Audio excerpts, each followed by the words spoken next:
घर का माहौल बच्चे की जिंदगी पर गहरा असर रखता है।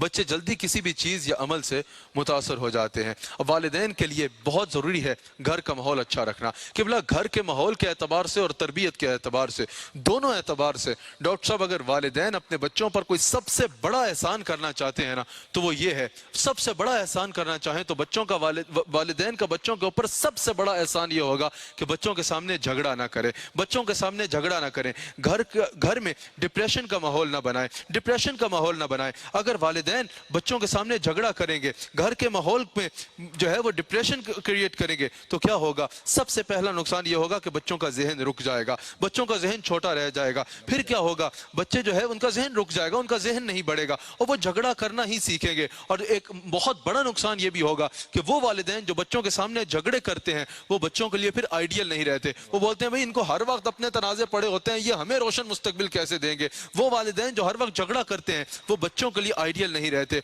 और बच्चे डिप्रेशन का शिकार हो जाते हैं। और अगर वालिदैन बीवी जो है वो शौहर के साथ मोहब्बत के रवैये से पेश आएगी बच्चों के सामने, और शौहर बीवी के साथ मोहब्बत का रवैया रखेगा बच्चों के सामने, बच्चों का जहन खुलेगा, उनका जहन खुलेगा, वालिदैन से ज्यादा करीब होंगे, घर उनके लिए अमन और सुकून का गहवारा बनेगा, वालिदैन उनके आइडियल बनेंगे। बहुत जरूरी है घर का माहौल अच्छा रखने के लिए ये चीज कि वालिदैन बच्चों के सामने घर का माहौल साफ और अच्छा रखें, साफ और अच्छा रखें। और इसमें एक और अहम तरीन चीज मैं अर्ज करना चाहूंगा डॉक्टर साहब कि घर का माहौल जो होगा बच्चे उसी को अडॉप्ट करेंगे। बच्चे अपने घर का माहौल देखेंगे और उसी को अडॉप्ट करेंगे। आज वालिदैन बच्चों को हर बुरा काम बच्चों के सामने करते हैं, घर में हर बुरा काम बच्चों के सामने करते हैं और बच्चों से एक्सपेक्ट करते हैं कि ये बुरा काम नहीं करेंगे। ये तो डॉक्टर साहब दुनिया के किसी माशरे में मुमकिन नहीं है, दुनिया के किसी माशरे में ये मुमकिन नहीं है कि अगर मैं अपनी औलाद के सामने डॉक्टर साहब झूठ बोलूंगा ना, तो मेरी 1000 तकरीरें एक तरफ, मेरी औलाद मेरी तकरीरें नहीं देखेगी, मेरे अल्फाज से ज्यादा मेरा अमल देखेगी, मेरा अमल देखेगी। अगर मैं अपने बच्चों के सामने बोलूंगा कि झूठ नहीं बोलना,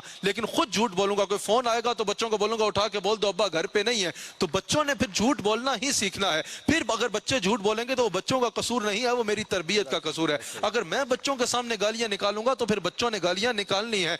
मैं अगर बच्चों के सामने चौकी पर रुक कर रिश्वत दूंगा, बच्चे बचपन से रिश्वत देना और लेना सीख लेंगे। और अगर मैं गुनाहों से बच के रहूंगा तो मेरे बच्चे कभी गुनाहों की तरफ नहीं जाएंगे। घर का माहौल दीनी होगा तो बच्चे दीनदार बनेंगे, घर के माहौल में गुनाह होंगे तो बच्चे बदकार बनेंगे।